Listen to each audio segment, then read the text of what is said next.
بسم اللہ الرحمن الرحیم۔ آج ہم لوگ ریاض الصالحین کی چوتھی حدیث پڑھیں گے۔ حدیث کا مفہوم ہے، صحابہ کرام فرماتے ہیں کہ ہم نبی کریم صلی اللہ علیہ وسلم کے ساتھ تھے، ایک جہاد تھا یا پھر کوئی ایکسپیڈیشن یعنی مہم۔ آپ صلی اللہ علیہ وسلم نے ارشاد فرمایا کہ کچھ ایسے لوگ ہیں کہ جہاں بھی تم مارچ کیے ہو، گئے ہو، اور تم جو بھی ویلی کراس کیے ہو وہ تمہارے ساتھ تھے۔ دیکھو، وہ تمہارے ساتھ پرسنس میں نہیں تھے، ممبرس میں نہیں تھے، بٹ وہ تمہارے ساتھ ریوارڈ میں شیئر رکھتے ہیں، کیونکہ وہ اپنے النس، اپنے سیکنس یعنی بیمار ہونے کی وجہ سے تمہیں جوائن نہیں کر سکے، اس جہاد میں، اس مہم میں نہیں آ سکے۔ ان کا انٹینشن تھا اس جہاد میں شامل ہونے کا۔ یہ حدیث کا مفہوم ہے۔ آئیے اس حدیث سے ملنے والے ایک بہت اہم سبق کی طرف ہم بڑھتے ہیں۔ انٹینشن کتنی امپورٹنٹ چیز ہے۔ دیکھیں، نبی کریم صلی اللہ علیہ وسلم نے ان صحابہ کے لیے جو بیمار تھے اور ویلڈ ریزن کی وجہ سے اس ایکسپیڈیشن مہم میں شامل نہیں ہو سکے، نبی کریم صلی اللہ علیہ وسلم نے ان کے لیے اجر و ثواب کا وعدہ کیا کہ تمہیں اجر و ثواب ملے گا۔ تو اس سے ہمیں پتہ چلتا ہے کہ نیت کتنی اہم چیز ہے۔ اگر ہم لوگ ایجوکیشن ایکوائر کر رہے ہیں، ڈاکٹر بن رہے ہیں، اور ہماری نیت ہے مخلوق کی خدمت کرنا، بٹ ہم لوگ کسی ریزن کی وجہ سے ڈاکٹر نہیں بن پاتے ہیں، بہت ہم لوگ کوشش کرتے ہیں، تو اللہ تعالیٰ پھر بھی اجر و ثواب عطا فرما دے گا جو مریض کی خدمت کرنے پر تھا، کیونکہ اللہ تعالیٰ کا فضل بہت بڑا ہے۔ اس لیے نیت ہر چیز میں درست رکھیں، اللہ تعالیٰ کا پلیزر رکھیں۔ اسی طرح آپ نے تہجد کے لیے الارم لگایا، آپ نے بہت ٹرائی کیا، بٹ آپ نہیں اٹھ سکے، اللہ تعالیٰ اجر و ثواب دینے والا ہے۔ اس لیے انٹینشن پہلے ہی سے آپ بنا لیں کسی کام کا۔ ریاض الصالحین کی 5ویں حدیث کا مفہوم ہے، ایک صحابی میں کچھ دینار سیپریٹ کیا اور مسجد نبوی میں کسی شخص کو ہینڈ اوور کر دیے کہ آپ کسی نیڈی پرسن کو یہ چیریٹی کا منی ہینڈ اوور کر دینا۔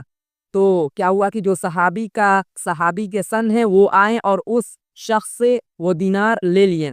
پھر جب ان کے فادر کو یہ بات معلوم ہوئی تو وہ فادر ان کے پاس گئے اور پھر دونوں کے درمیان آرگیومنٹ ہونے لگا۔ فادر بولنے لگے کہ میں نے تم کو دینے کا ارادہ نہیں کیا تھا۔ سن کہنے لگے کہ نہیں، یہ تو اب میرا ہو چکا ہے، ظاہر سی بات ہے میں بھی نیڈی ہوں۔ تو پھر ان کے سن نے کہا ہے ٹاسک کہ آپ چلے، پھر نبی کریم صلی اللہ علیہ وسلم ہم لوگوں کے درمیان ججمنٹ کریں گے۔ جب نبی کریم صلی اللہ علیہ وسلم کے پاس یہ کیس گیا تو آپ صلی اللہ علیہ وسلم نے ارشاد فرمایا کہ فادر کے لیے کہ آپ نے جو چیریٹی دیا وہ آپ کا ثواب مل گیا، اور جو آپ کے سن نے لے لیا وہ اس کا اب ہو گئے۔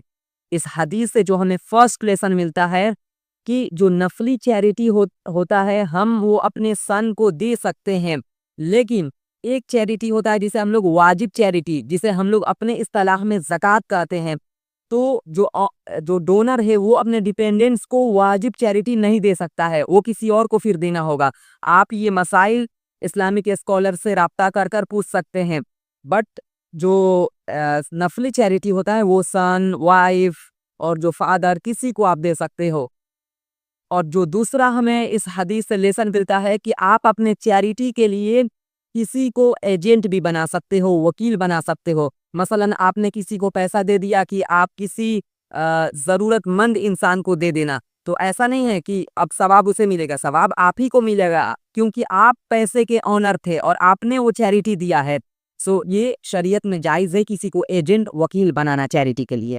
کسی بات اس حدیث سے معلوم ہوتی ہے کہ اگر دو اشخاص کے درمیان ڈیبیٹ ہو جائے، آرگیومنٹ ہو جائے، تو اس سچویشن میں کسی کمپیٹنٹ اسکالر کے پاس ججمنٹ کے لیے جانا چاہیے، کیونکہ ظاہر سی بات ہے دو اشخاص کے درمیان جب آرگیومنٹ ہوگا تو کوئی تیسرے کی ضرورت پڑے گی۔ دو اشخاص آپس کے آرگیومنٹ کو خود سے سالو نہیں کر سکتے، اس لیے جانا ہو تو ہمیشہ کسی کمپیٹنٹ اسکالر کے پاس ہی جائیں۔ بعض لوگ ہوتے ہیں نارمل پیپل سے فیصلہ کرا رہے ہوتے ہیں اور وہ لوگ اپنے ڈیزائرز کے بیسس پر فیصلہ کر رہے ہوتے ہیں، اس لیے کسی عدل و انصاف والے شخص سے ہمیشہ فیصلہ کرائیں۔ اور جو چوتھی بات معلوم ہوتی ہے کہ اگر ڈیبیٹ ہو اور میٹر شریعت کا ہو تو وہ سچویشن میں کوئی گستاخی نہیں ہے۔ اگر سن اپنے فادر سے ایسے بات کر رہا ہے تو ظاہر سی بات ہے شریعت کے میٹر کو لے کر ڈیبیٹ کرنا یہ کوئی غلط نہیں ہے، صحیح بات کی معلومات کے لیے۔ السلام علیکم ورحمۃ اللہ وبرکاتہ۔